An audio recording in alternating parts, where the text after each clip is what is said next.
moment Diane handed me the glass, something shifted. Her voice was sugary, her smile tight. "Special cocktail for my favorite son-in-law," she said, like this was some inside joke between us. But I wasn't laughing.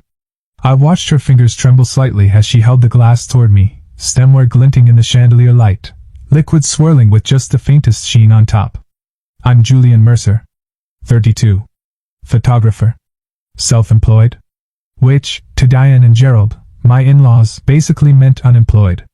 My entire career had been a point of friction since I met their daughter, Haley. I photographed nature, weddings, editorial spreads. I've had pieces in National Geographic and Time. But to them, I was just the guy with the camera. That night was Diane's birthday dinner. I had just gotten back from a week-long assignment in Montana, trudging through snow, risking frostbite, capturing bison in the wild for a feature piece. My cheeks were still raw from windburn, but Haley begged me to attend. "Just a couple of hours," she promised. So I came. I smiled. I complimented the table settings. I played the part of the polite son-in-law while Gerald recited market figures like gospel and Diane obsessed over napkin folds. Until I offered to help bring out dessert and found her in the kitchen, hunched over 2 separate glasses of sangria, 2 that didn't match the rest. I watched as she tilted a small vial and emptied a few clear drops into one of them. She jumped when she saw me. "Oh, I was just putting the finishing touches." Her voice was too bright, too rehearsed. "This one's for you." My mouth went dry. My instincts kicked in, faster than fear. "Let me help you carry these," I said, grabbing both glasses before she could object. Back at the table, I placed the tampered one in front of Gerald. "Sangria, sir," I said casually. "I didn't drink mine." I said I preferred water. 45 minutes later, Gerald was pale, sweating, stumbling toward the bathroom. His retching echoed through the hallway. Diane froze. Her face went white as porcelain. Her eyes locked onto mine across the table, and in that silent moment, we both knew exactly what had just happened. I didn't say a word. I didn't flinch. I just took a slow bite of chocolate cake while Haley stood up in alarm, rushing to her father's side. They thought I was just a photographer. They thought I was disposable. But what they didn't know was, I watch. I wait. And I remember everything. Because they didn't just want my help. They expected my sacrifice. I didn't sleep that night. Not even a little. I lay beside Haley, listening to her soft breathing in the dark, my eyes fixed on the ceiling as that moment in the kitchen replayed over and over again in my mind. The vial. The glass. Her fake smile. Gerald's collapse. Diane's expression when she realized I knew. I didn't tell Haley. I couldn't. Not yet. She had always loved her parents, even when they made her feel small. Even when they subtly, or not so subtly, undermined her marriage to me. I had learned early on to stay quiet around them, to smile through the disrespect, to hold my tongue when Gerald called my career adorable, or Diane introduced me to strangers as Haley's creative phase. And every time, Haley would squeeze my hand under the table, a silent apology. But that night, something changed. Something fundamental cracked. The next morning, I carefully poured the rest of the untouched sangria, the one meant for me, into a sealed glass bottle. I wrapped it in layers of paper and bubble wrap, placed it into a padded camera case, and drove 2 hours out of town to visit Jason. Jason runs a toxicology lab. He was a former client, someone I once helped with promotional material for a biotech startup. We'd stayed in touch. When I showed up, he greeted me with a grin, then furrowed his brow when he saw the look on my face. "This isn't about business," I said. He motioned me inside. "What do you need?" "I need you to test a drink." Quietly. "No questions. No names." He raised an eyebrow. "Personal or professional?" "Family." He nodded. "Leave it with me. I'll call you in a few days." Back home, I buried myself in work. I edited photos until my fingers cramped. I stayed up late under the blue light of my monitor, scrolling through frames of bison in snowfall, trying to pretend the world was still logical. But I kept coming back to the same question: why would she do it? On the 3rd day, Jason called. "There were benzos in the drink," he said. "Not lethal, but strong enough to knock someone out for several hours. Maybe cause memory loss if taken with alcohol." I didn't respond. "Julian," he said carefully. Where did you get this? Thanks, Jason. That's all I needed. I hung up and sat there in silence, staring at the wall of my studio. My chest felt hollow. It wasn't just suspicion anymore. It was real. Chemical. Documented. My mother-in-law had drugged my drink. And I still hadn't told my wife. I wanted to believe it was a mistake, that Diane had mixed up glasses, that maybe it wasn't meant for me. But that moment in the kitchen, the way she slipped the vial into her pocket when I walked in, the rehearsed way she said, "This one's for you." It all pointed to something far more deliberate. That week, I declined Haley's invitation to Sunday dinner. Told her I needed to prep for an upcoming gallery showing. She looked disappointed but didn't push. I thought avoiding them would help. I thought space might give me clarity. But instead, it created distance between Haley and me. She started asking questions. Why didn't you come to dinner? Is something going on with work? You seem different. I tried to reassure her, but my words felt brittle, thin. I couldn't fake calm the way I used to. My mind was spinning too fast.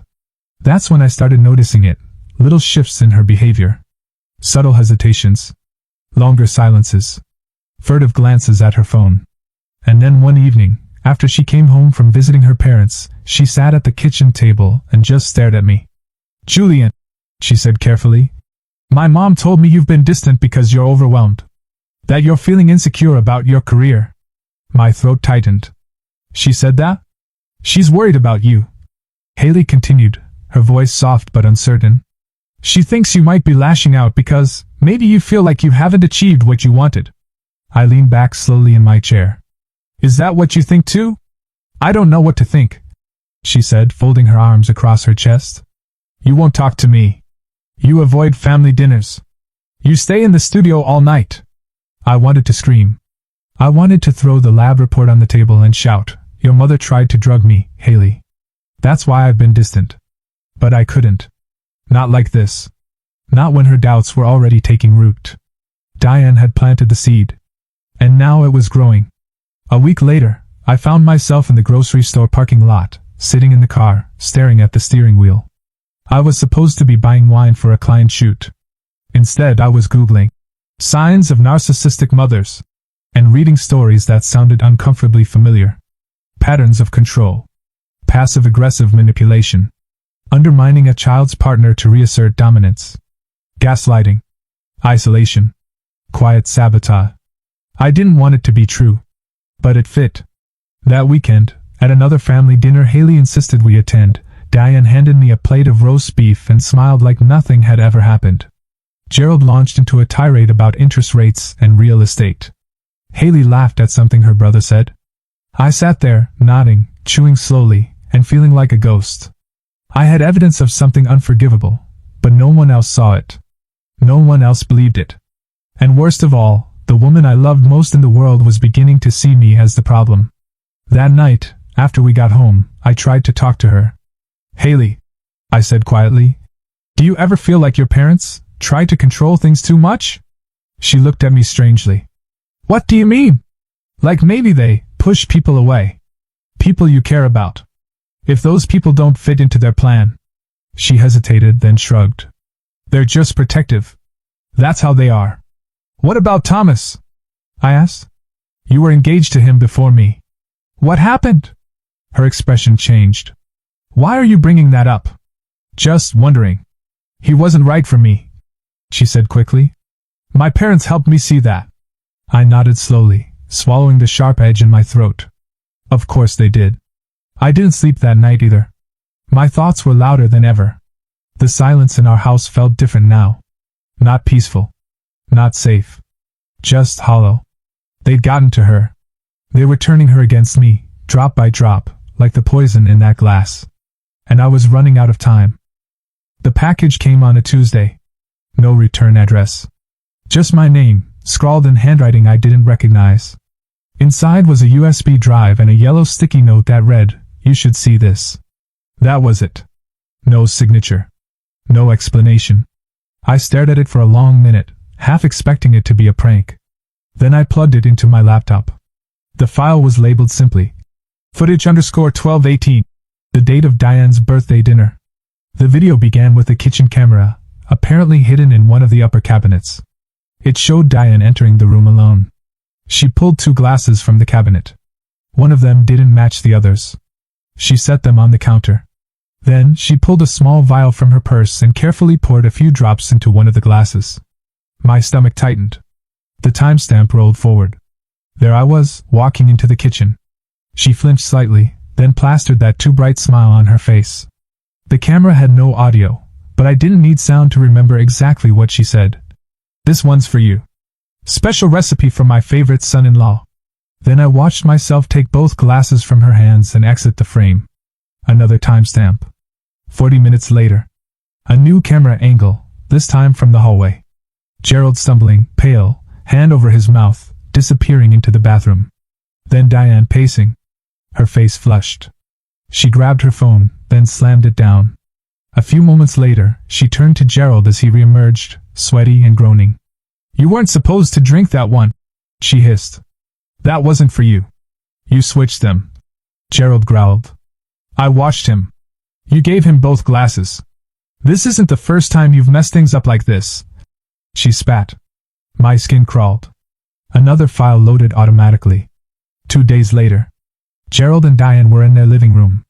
No guests. No show. "He knows what you did," Gerald said. "So what?" Diane snapped. "It's his word against mine. Haley will never choose him over us." "She might," Gerald said, quieter now. "Especially if he shows her." "Don't worry," Diane said coldly. "I've already started talking to her about their marriage problems. Planting seeds. By the time I'm done, she'll be filing for divorce and thinking it was her idea." I slammed the laptop shut. My hands were shaking. It wasn't just about me anymore. They weren't just trying to push me out of Haley's life. They were orchestrating it, piece by piece, with surgical cruelty. That night I couldn't eat. Couldn't think. I called the only person I could think of, Vanessa. Owen's wife. Haley's sister-in-law. She answered on the second ring. "Why did you send me this?" I asked, skipping all formalities. There was a pause. "Because they did the same thing to me," she said softly. "When Owen and I got engaged, they told him I was using him. That I was too independent. That I wanted to isolate him from the family." My mouth went dry. "They tried for 2 years to break us up," she continued. "They said I was unstable. Manipulative. Diane even sent Owen fake messages she claimed were from my ex. It almost worked. Why didn't you say anything?" "I did. He didn't believe me. Not until it was almost too late." She took a breath. "I couldn't watch them do it again. Not to you." I thanked her. Hung up. Then I stared at the wall for a very long time. This wasn't just a family drama. This was a pattern. A calculated method of destroying anything, or anyone, that threatened their control. Over the next week, I became a man on a mission.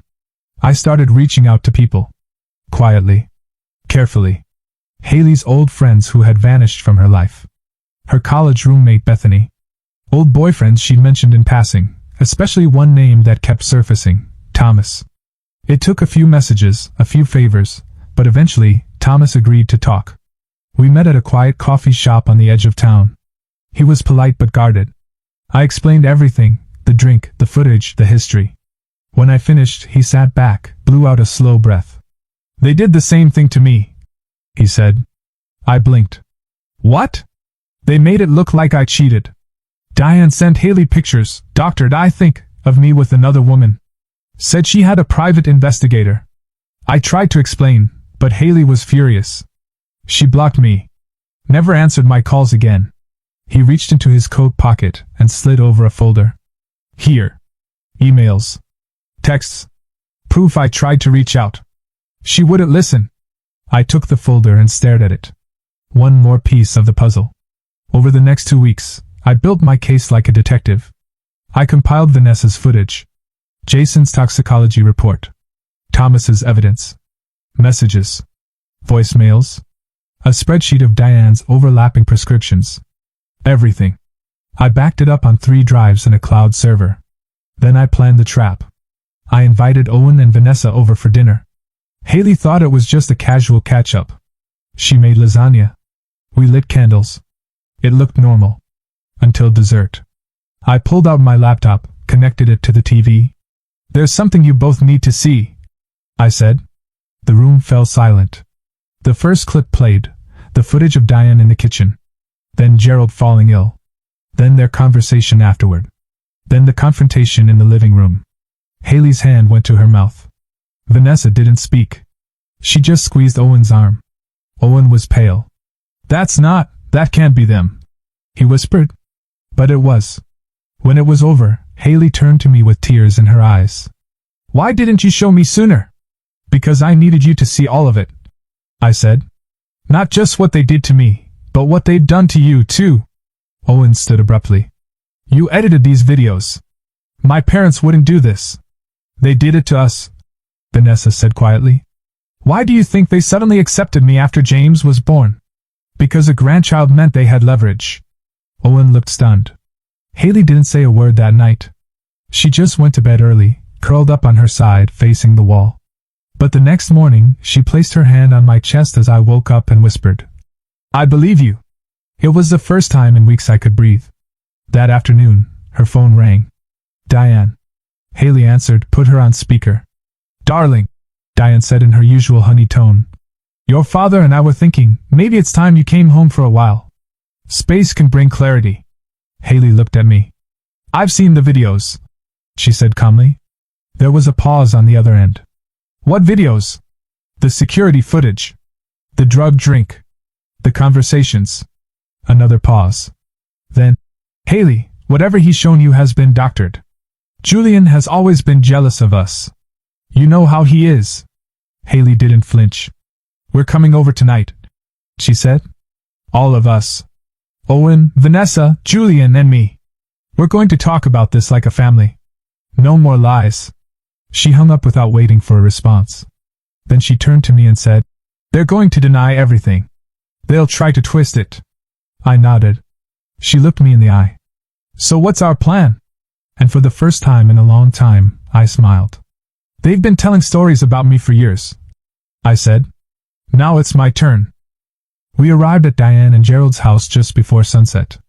It was the same pristine colonial home I'd visited 100 times before, but this time, I wasn't walking in as a silent son-in-law. I wasn't here to nod politely or avoid confrontation. I was here to expose them. Haley gripped my hand as we walked up the driveway. Behind us, Owen and Vanessa followed closely. None of us spoke. The air was thick with tension, like a thunderstorm waiting to break. Gerald opened the door, a glass of wine already in hand. His smile was tight, performative. I understand there's been a misunderstanding. I didn't answer. Instead, I lifted the heavy camera bag from my shoulder and stepped inside. We'll need the living room. Diane appeared behind him, her expression stiff, guarded.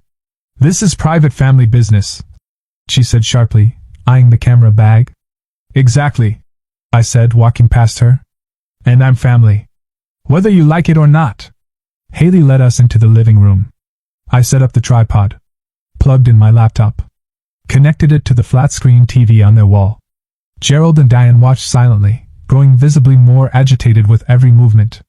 This isn't necessary, Diane said, trying to reclaim control. If there's something you need to say, say it. We don't need theatrics. This isn't for theatrics, I said, locking the tripod in place. This is documentation. For the family archive. Gerald scoffed. You're being dramatic. No, I said calmly, clicking the remote. I'm being thorough. The footage played. Again. Diane in the kitchen. The vial. The glasses. Me entering. Gerald drinking. Then the hallway scene. Gerald sick. Diane angry.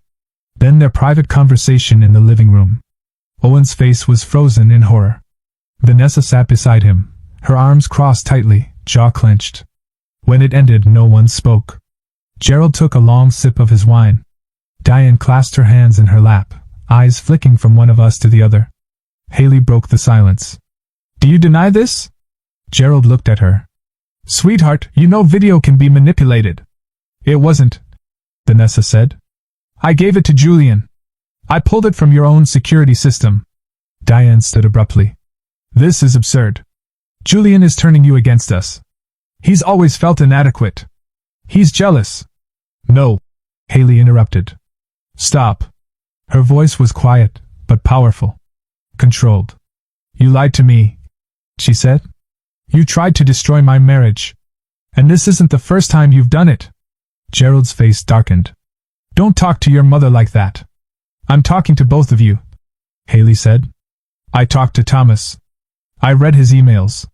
I know what you did. Thomas was a mistake, Diane snapped. You were young. Naive. He would have ruined your life. No, Haley said, her eyes brimming with tears. You did. I stepped forward, sliding a folder onto the coffee table. This contains everything: lab reports, prescriptions, video footage, testimony from your own family. Gerald stared at it but didn't touch it. What's your endgame, Julian? He asked coldly. What do you want? An apology? Money? I want you to stop, I said. Stop manipulating. Stop lying. Stop interfering in our lives. Gerald leaned forward, his tone hardening. You think this is the first time we've had to deal with someone like you? People who attach themselves to our family for status, for leverage? You mean people Haley loves? I asked. She always comes home, Gerald said smugly. She did after Thomas. After Jason. She'll come home again. No, Haley said quietly. I won't. Diane stepped closer to her. Honey, you're confused. He's filled your head with... I'm pregnant, Haley said. The room fell silent. Diane's mouth opened, then closed. Gerald blinked. I'm 3 months along, she said, lifting her chin. And this child will never know you as anything other than what you are, controlling, manipulative people who nearly destroyed my life. You don't mean that, Diane whispered. I do, Haley said. You don't get to decide who I marry. Or how I live. Not anymore. Owen stood. His face was pale, his hands shaking. I defended you, he said to their parents. I said it was all fake. But you lied to me, too. You lied to all of us. Son, you don't understand. No, Owen said, his voice suddenly cold. I do. Vanessa touched his arm gently. Gerald sat back, his face unreadable now.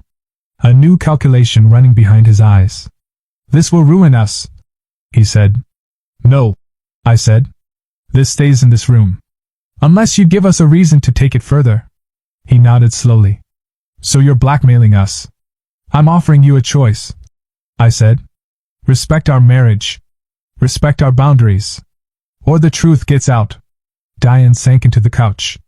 We were trying to protect you. No, Haley said. You were trying to control me. There was nothing else to say. I packed the camera back up. We left the folder on the table. Before we walked out the door, Gerald called my name. I turned. I underestimated you. Yes, I said. You did. 3 weeks passed. For the first time in years, we didn't hear a word from Diane or Gerald. No texts. No surprise visits. No unsolicited advice. Just silence. It was unsettling at first, like the quiet before a storm, but Haley and I welcomed it. We spent our evenings together, cooking, talking, walking through downtown Asheville as the autumn leaves painted the streets in fire. It was peace. A kind we hadn't realized we'd been missing. And then, the silence broke. It was a Sunday evening. Haley was reading on the porch, one hand resting on her growing belly, the other absently stroking our cat curled beside her. I was editing a batch of prints from a magazine shoot when my phone buzzed. A message from Gerald, we should talk. Just the two of us. I stared at it for a full minute before replying, when and where? 2 days later, I sat across from him at his country club. Same private room, same leather chairs, same overpriced bourbon and cut crystal glasses. He looked older somehow, less polished. Still dressed in a designer blazer, but the confidence in his posture had cracked. Julian, he began, pouring us both a drink. You're a smart man. That's become clear. I didn't respond. Just waited. I've been thinking about your future, he continued. Photography's fine. But it's unpredictable. Freelance income. No benefits. No long-term stability. I raised an eyebrow. Is that your way of saying I should get a real job? He smiled faintly. No. It's my way of saying I'm extending an opportunity. Junior partner track. My firm. You'd start with creative strategy, branding, media relations. You'd have a team. Benefits. Real money. I let the words hang between us like the vapor from his scotch. Why? I asked. Because you're family, he said smoothly. And because you proved something. You stood up for Haley. You protected her. I respect that. Truly. I set my glass down, untouched. No. He blinked. Sorry? No. I repeated. I'm not for sale, Gerald. This isn't about buying you. Yes, it is, I said calmly. It's about control. A different kind of leash. And I'm not taking it. He leaned forward, eyes narrowing. Don't be foolish. Everyone has a price. I stood. And that's exactly why you'll never understand Haley. I walked out without another word. That night, Haley told me she had news. Big news. I wanted to wait until the second trimester, she said, eyes shining. But I can't keep it in anymore. She took my hand and placed it gently on her stomach. We're having a girl. For a moment, everything else faded. Gerald, Diane, the tension, the war. It all dissolved into the soft curve of her belly, and the new heartbeat we couldn't yet hear but already loved. We decided to wait before telling anyone. But 2 days later, Haley's phone rang. Diane. Darling, she chirped. I've been thinking, perhaps you and Julian should come for dinner. A fresh start. We'd love to reconnect. As a family. Haley looked at me. I nodded. We'll come, she said. But on our terms. We arrived at their house on a crisp Saturday evening. Gerald opened the door, unusually quiet. Diane had prepared an elaborate dinner, roast duck, seasonal vegetables, homemade tart. The table was set like a magazine spread. For once, no one brought up politics or real estate. No one commented on my career. It was eerie. Controlled. After dessert, Gerald invited me into his study. I hesitated, then followed. He closed the door behind us. Look, he said, pulling a folder from the drawer. I wasn't completely honest with you the other day. Haley means everything to us. And I know we crossed a line. More than once. I said nothing. I can't undo that. But I can make amends. He slid the folder across the desk. Inside was a deed. For our house. The one we'd been renting for nearly 3 years. I stared at it. It's yours now, he said. Free and clear. No conditions. I flipped the pages, my heart pounding. And this, he added, pulling a second envelope. Trust fund. For the baby. We set it up last week. Clean, irrevocable. No ties to our accounts. No control. I looked up, stunned. Why? I asked. Because we lost, he said simply. You won. You kept Haley. And now, you'll have a child. Our grandchild. We can't fight that anymore. We shouldn't. There was no apology. But there was something else. Recognition. I'm not going to thank you, I said. This doesn't erase what you did. I know, he replied. But it's a start, I said quietly. He nodded. And for her sake, I added, stay on your side of the line. 6 months passed. Haley's belly grew round and radiant. We painted the nursery. I worked nonstop, fueled not by stress but purpose. I took on assignments I cared about. I turned down ones that didn't align with my values. Then one morning, a package arrived. It was from Gerald. No note. Inside was his firm's latest annual report. My photographs, landscapes, portraits, architectural details were featured throughout. At the bottom of the cover was a line. Hired the best photographer I know. I didn't call him. I didn't need to.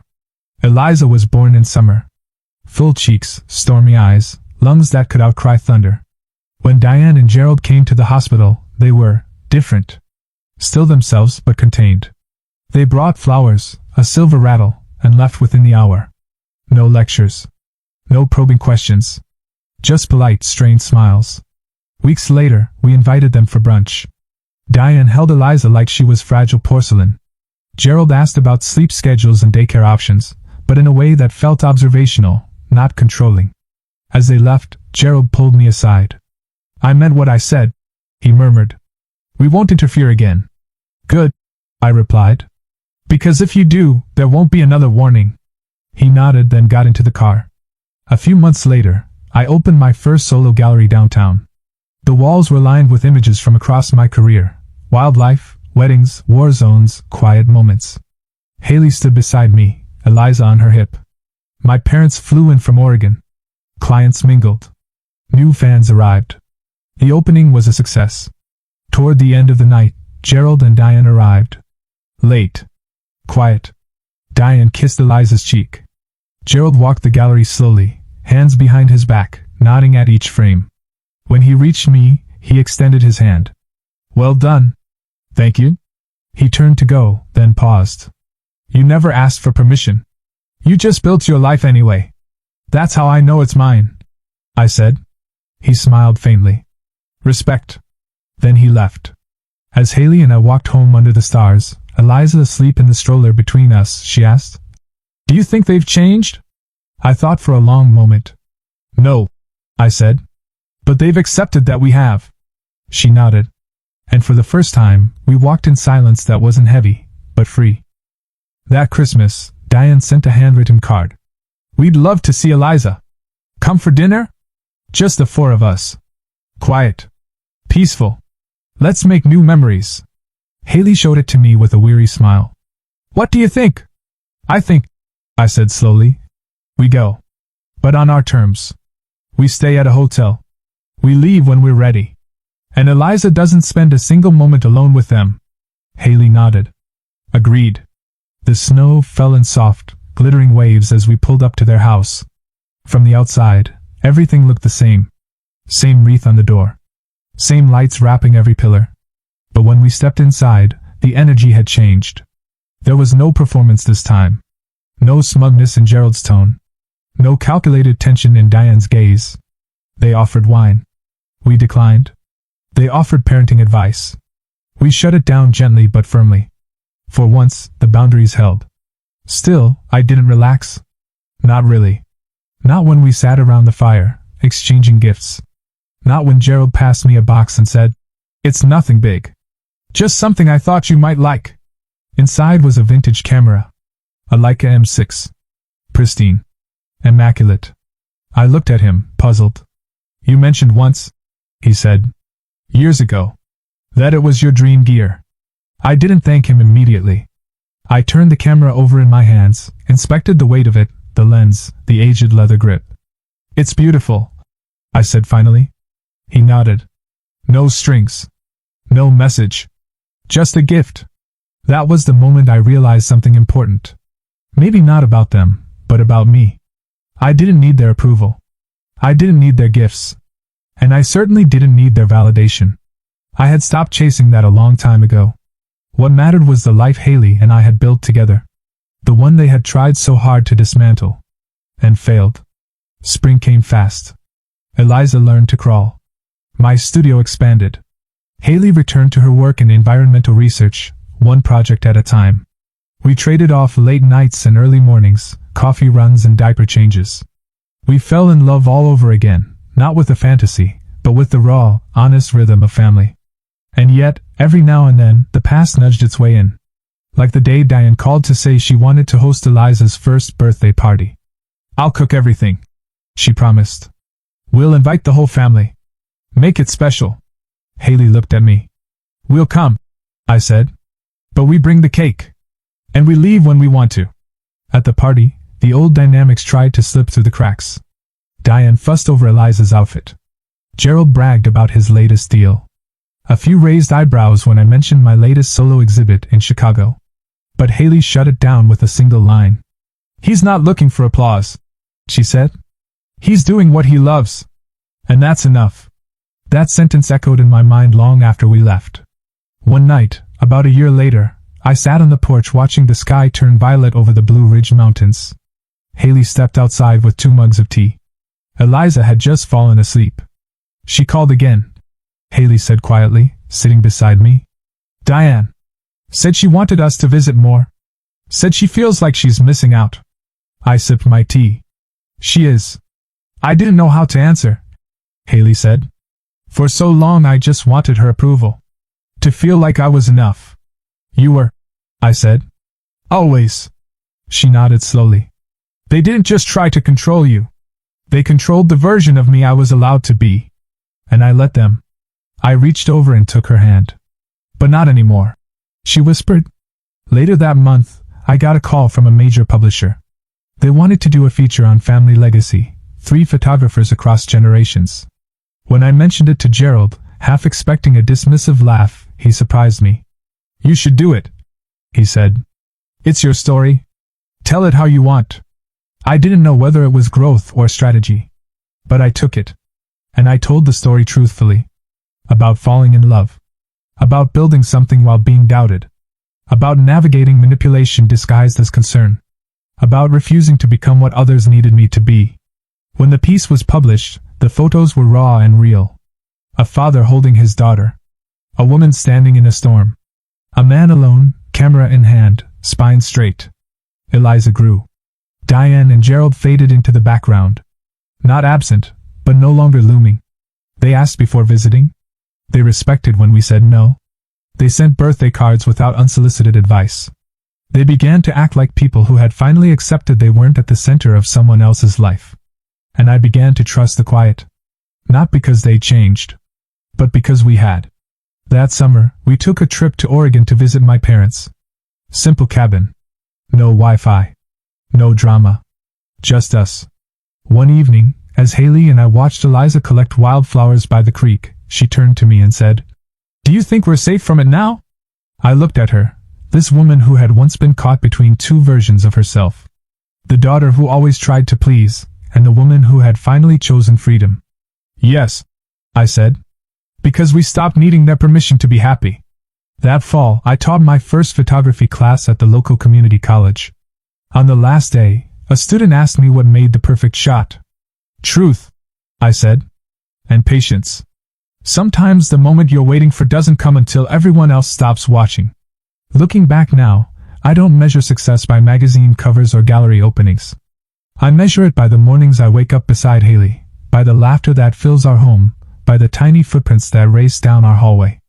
I didn't win by becoming what they wanted. I won by becoming who I was always meant to be. Not the son-in-law. Not the problem. Not the man they almost erased. Just me. And for the first time in my life, that was more than enough. Life doesn't always hand you clean battles or obvious villains.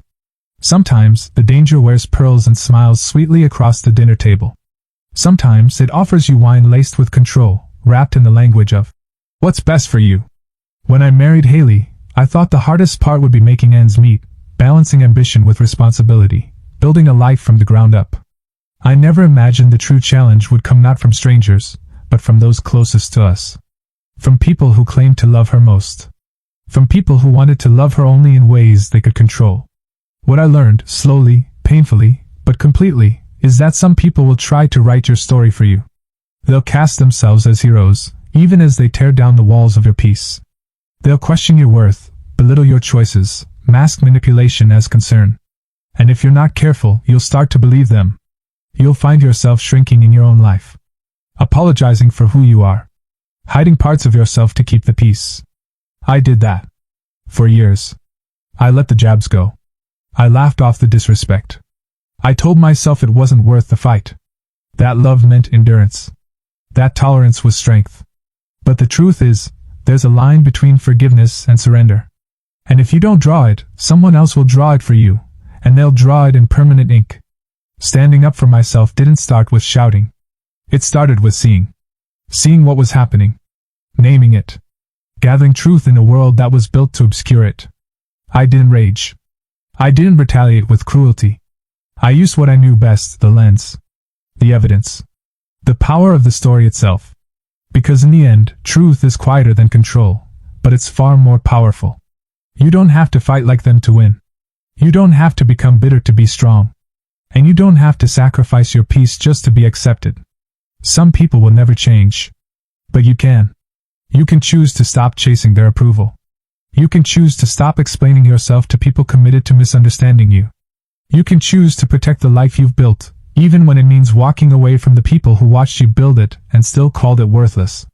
The greatest revenge is not exposure. It's not humiliation. It's not even justice. It's clarity. It's living so fully in your truth that their version of you fades into irrelevance. It's choosing love over fear, honesty over comfort, boundaries over begging. If you're reading this and someone is trying to rewrite your story, pause. Ask yourself, who benefits if I stay quiet? Who wins if I shrink? Then remember, you're not selfish for wanting respect. You're not difficult for defending your peace. You're not dramatic for noticing the subtle ways they undermine you. You're not overreacting. You're finally reacting, with clarity. So protect your story, because no one else will tell it the way it deserves to be told.